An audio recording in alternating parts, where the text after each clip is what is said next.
wanted to start by thanking you, Andrew, for chatting with us at the Christian Beat today. And we're going to be focused on Words at the Well, which awesome. is something that I think is going to be it's very important to you. And I'm sure you're going to have a lot of good insights about it. So I hope so. I'm going to do my best. So I want to start with just asking you, when this opportunity first came to you, when you started having, the vision that you wanted to be a part of this, and like how this first started. Yeah, they reached out. I would probably about 8 weeks before, 6 to 8 weeks before, and I don't know. Honestly, I didn't.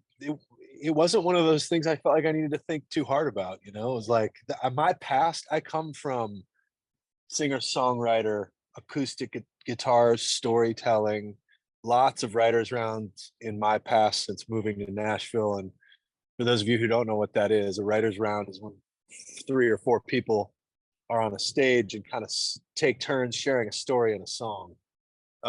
It's an opportunity for the crowd to hear, deeper stories and meanings behind why an artist wrote a song and where it came from. And I love that stuff. So usually when I get an opportunity to be in a round, I'm in. And to host one for Kayla was just like, that just sounded like a great opportunity, and just to be a part of. Absolutely. And as you mentioned, it's combining the songs and the stories behind the songs. So what are you hoping That's the right. impact of this show is in getting out those, songs and those stories to that type of audience? Honestly, I think it's just, for me as a listener watching around, it's just always really interesting, and sometimes can offer a deeper meaning behind a song, or just give another perspective or viewpoint on a song you might have thought was about one thing. You know what I mean? So I love that, just about the DNA of a writer's round, just period. That's how they are, and that's what I love about them. So I think built into the DNA of a round, people are just going to be able to experience songs in a new way. Absolutely. I'm curious for yourself, which song kind of stands out to you that once you heard the story, it took on a new meaning to you than what you had personally before that? You mean like songs of mine, or are we talking about experiences I've had watching somebody else do around? I'm more so, I think I was focused on watching someone else do the round there, but we can touch on yours later then too. Yeah, I mean, I love hearing, I just love hearing how, you'd think maybe, I don't have any specific, like, oh, I remember I was sitting at the Bluebird and this guy played this. What happens is I have a song called Dresden Wine, and this is what came to mind. That's why I asked the question. I have a song called Dresden Wine, and a lot of people, after I play it at a show, will come up and say, or have come up in the past and said, is that about the city in World War II, Dresden, Germany? And I was like, I had never even thought that. And Dresden Wine is a song that I wrote for my mom about a street. We moved on to a street called Dresden, when I was 12 or 13. So little things like that people just would never put together, that come out in these writers' rounds. It's just so cool to hear where they come from. I feel like I've had more experiences on stage just watching somebody tell a story behind a song, like oh, hold on one second, I've got a guy with a chainsaw on the other side of my house putting my fence up. So hold on. He's busting that thing out. It sounded like it was 6 feet away from me. I'm sorry. But I was doing a round with a guy named Thad Cockrell, a really good friend of mine, and he was talking about a song that he had originally written 10 years ago or something, and he had woken up from a dream in the middle of the night and felt like he saw Johnny Cash, like a figure that looked like Johnny Cash at the end of his bed, humming a song, and he received that song. It wasn't a song before that moment. And I mean, that's just cool. I wish I got songs like that. I don't. But he got one that way one day. And then just by sharing the story inspired me. Absolutely. And if I'm not mistaken, the way that the Words at the Well is organized, it's both more seasoned artists and songwriters, if you will, as well as some new up and coming artists as well. Is Yeah. that correct? Yeah, maybe the coolest part about it, opportunity for a student or I mean, I think they were all students. Everybody that joined us on those 3 rounds were college students that, you know, are either going to school for music or have a dream where it's all they do on their off time. So to invite somebody up like that onto a stage with my other writers that were seasoned and had hits, you know, it was Mhm. just really cool to put them on the same stage, For equal sure. playing field. Mhm. Yeah, no, I thought that was when I was first reading about that. I really thought that was a cool piece of this is kind of bridging that gap and bringing both of those sides together on it. So, Absolutely. and I also think that the location is probably stands out for some as well of where these are being filmed. Did that has that played into this at all for you? I learned a lot about that while I was there, and it was so cool. Like, you know, hearing the history behind that coffee house and how it's literally where Christian CCM music started with, you know, Michael W. Smith and Amy Grant and those types of characters just like Mhm. rolling in with their acoustic guitars in a case, sitting down in the corner and playing music. That's where it started. So I don't know. I think the history, you could feel it when you walk in there. There's something special about that place. And you can feel the just kind of the reverence of those moments that wound up where those songs worked their way around the world and really changed a lot. Absolutely, absolutely. And if I'm not mistaken, there's 3 or 4 episodes out now at this point. So just curious, kind of what's next, or what how you think you want to continue this if you got the chance, Yeah. and what you hope for more of that. Yeah, I think I love the program. I love the idea of a writer's round. I love the idea of getting people up on stage that would probably never be up on stage together and hear what they have to say, you know? So if I got a chance to do it again, I'd totally say yes. And I feel like it might be an opportunity to even, you know, intentionally bring 2 people up that are from opposite sides of, you know, an idea and Mhm. opposite, maybe even music types, and just watch them react real Yeah. time to each other's songs and stories. For It's sure. fun.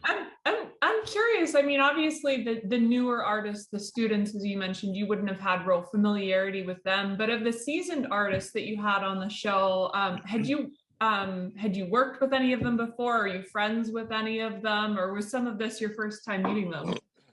Most of them I had. Um, yeah, David Leonard's a really good friend that Mhm. has been in my life for over a decade. Um, Rachael Lampa is like my sister. She is actually we're a big part. Me and my writing partner, friend slash label partner.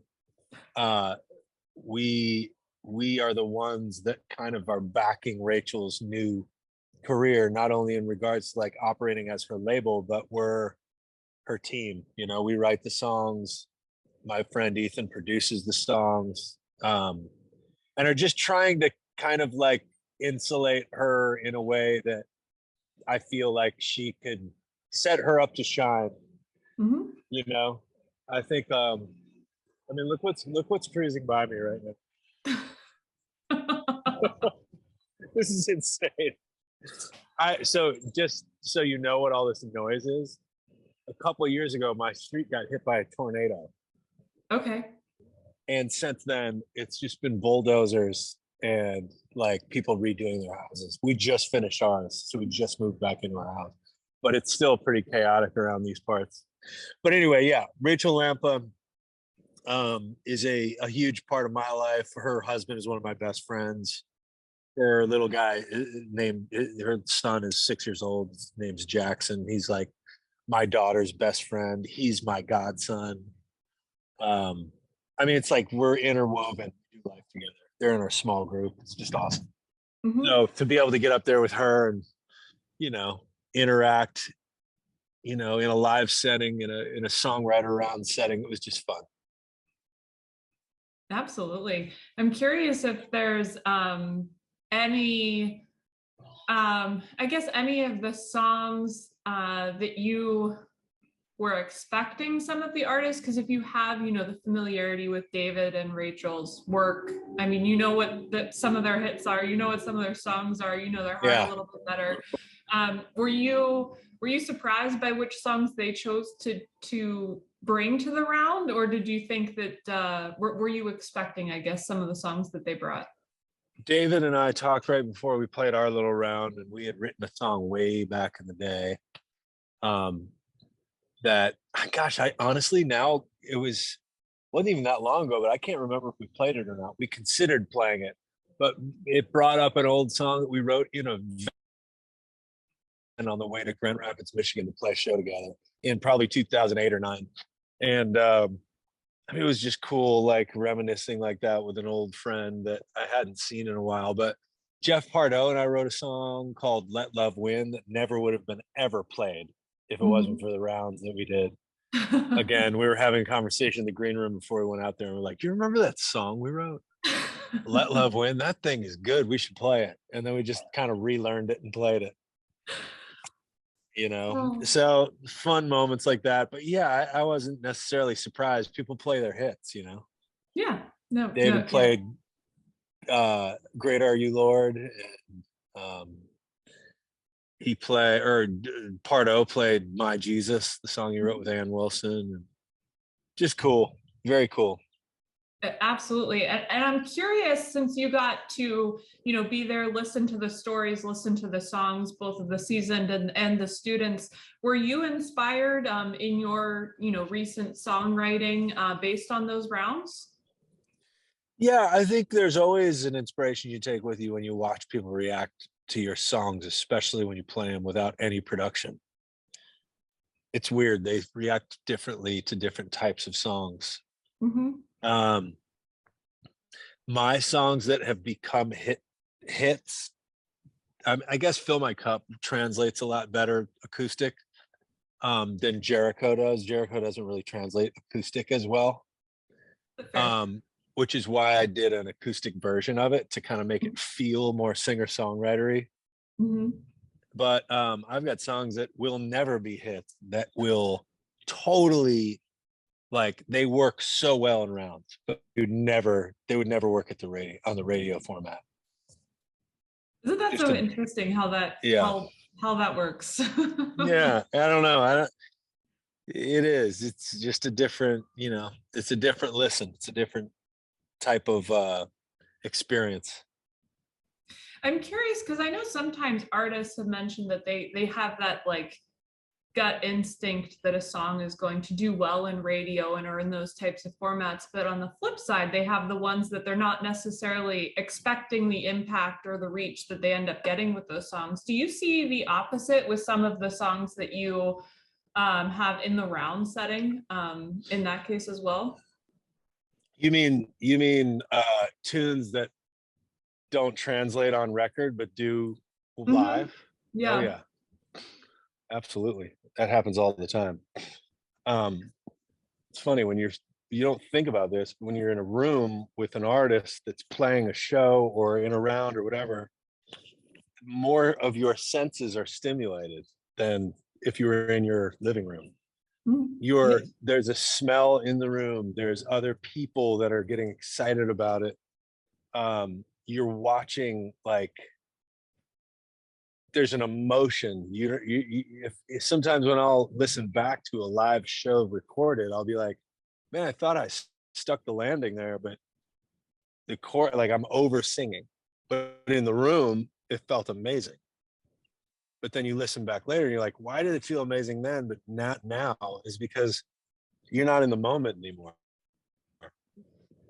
So it is interesting how that works. And it makes sense. I mean, you're not experiencing it for the first time. It's a whole different thing.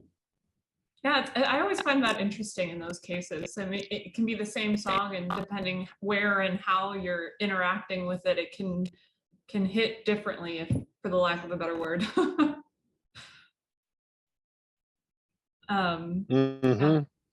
So it's a part of the magic of music for sure. 100%. Yeah, one final question for you, and I know that we talked words at the well for a good portion of this call. So this last question you can take more personally if you want. But what are you just most excited for and expectant for in this year? I'm in a restful season of life, going into not writing and not like trying to create more songs. I find that when I give myself space to just live and get on my bike and walk the dog, I'm just a better human. I'm there for my wife and kid. I'm more present with myself and with God.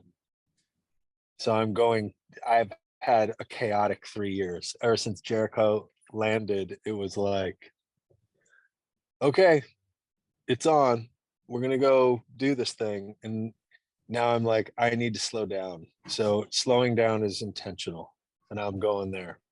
For sure, for sure. Yeah, Awesome. yeah. Well, I just wanted to thank you again, Andrew, for taking the time to chat with us today. I enjoyed getting to hear more about the show and kind of, why it's important to you for sure. 100%. Thanks for having me, Jesse. I appreciate it. Absolutely. Absolutely.